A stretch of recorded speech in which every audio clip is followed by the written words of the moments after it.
చెప్తాను కానీ నువ్వు రాయాలి కదా, నువ్వే రాస్తా, నువ్వే అయితే సమర్థుడిగా రాయయ్యా అని అడిగాడంట. తప్పకుండా రాస్తాను అన్నాడు గణపతి. ఎందుకంటే 18 పురాణాలు మామూలుగా ఉన్నటువంటి 18 కంటే కొన్ని వేరే శ్లోకాలు ఉన్నాయి.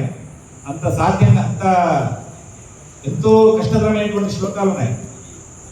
అప్పుడు గణపతి వ్యాసుడికి చెప్పాడు, నువ్వు చెప్పడం ఆపేస్తే చాపగానే వెళ్ళిపోతానని చెప్పాడు. ఒక కండిషన్ పెట్టాడు ఆయన గణపతి.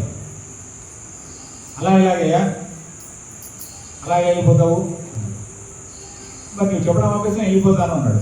అయితే నాలుగో కండిషన్ అన్నాడు వ్యాసుడు. ఏంటి? అర్థం చేసుకొని రాయాలి, అర్థం చేసుకొని రాయాలి అని చెప్పి ఆయన ఒక కండిషన్ పెట్టాడు. అర్థం చేసుకొని రాయడం అనేటువంటి కొంచెం కష్టమైంది. ఆయన అర్థం చేసుకోవడం నేను గుర్తుకు వేసుకుంటాడు. ఆయన అర్థం చేసుకోవడం నేను గుర్తు చేసుకొని ఆ వాక్యాన్ని రైట్ చేస్తాను అన్నమాట. అలా కొన్ని చాట్ శ్లోకాలు పెట్టాడు. దాంట్లో ఉదాహరణకి నదీ జలంకేశమనారికేతు నగాక్వయో నామనగారి సూనుహు. చూడండి, నదీ జలం కేశవ నారికేతు, నదీ జలం కేశవ నారికేతు. మనకి ఇన్ని పదాలు కనబడుతున్నాయి. నదీజ పదం అది రెండే పదాలు. ఇక్కడ 4 పదాలు మనకి కనపడతాయి కదా, ఉన్నాయి రెండే పదాలు. నదీజ ఒక పదం, లంకేశవ నారికేతు ఒక పదం. నదీజ అంటే ఎవరు? భీష్మాచార్యుడు, నదికి జన్మించిన వాడు, గంగాపుత్రుడు. ఎవరు? భీష్మాచార్యుడు.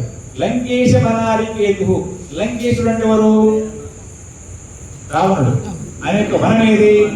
అశోకవనం. ఆ వనానికి శత్రువు ఎవరు? హనుమంతుడు. కేతు అంటే ధ్వజం, ధ్వజం ఉంటుంది కదా, దానికి కేతు అంటారు. అంటే లంకేశ వనారికేతు రావణుడి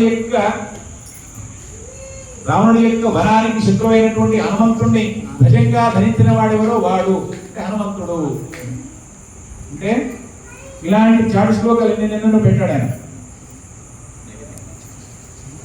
లంకేశ వనారికేతు ఈ విధంగా చాటు శ్లోకాలు పెట్టడం వల్ల చూడడానికి ఒక రకంగా ఉంటుంది, వింటే లోపలికి వెళ్ళగానే ఇంకో రకం ఉంటుంది. ఇలాంటి శ్లోకాలు ఎన్నెన్నో పెట్టి ఇలాంటి కండిషన్ల మీద గణపతి చేత రాయించాడు. గణపతి ఇలాంటి శ్లోకాలన్నింటినీ కూడా అర్థం చేసుకుని రాశాడు. కాబట్టి గణపతిని మనము విద్యను వసంగేటువంటి వాడు అని చెప్పేసి, విద్యల మొదటి వాడు అని చెప్పేసి గణపతిని మనం ప్రార్థన చేసుకుంటాం. అలాంటి గణపతి మనకందరికీ కూడా జ్ఞాన భక్తి వైరాగ్యాలు అవన్నీ కూడా ఇతోధికంగా పంచాలని చెప్పేసి ప్రార్థిస్తూ ముగిస్తున్నాను.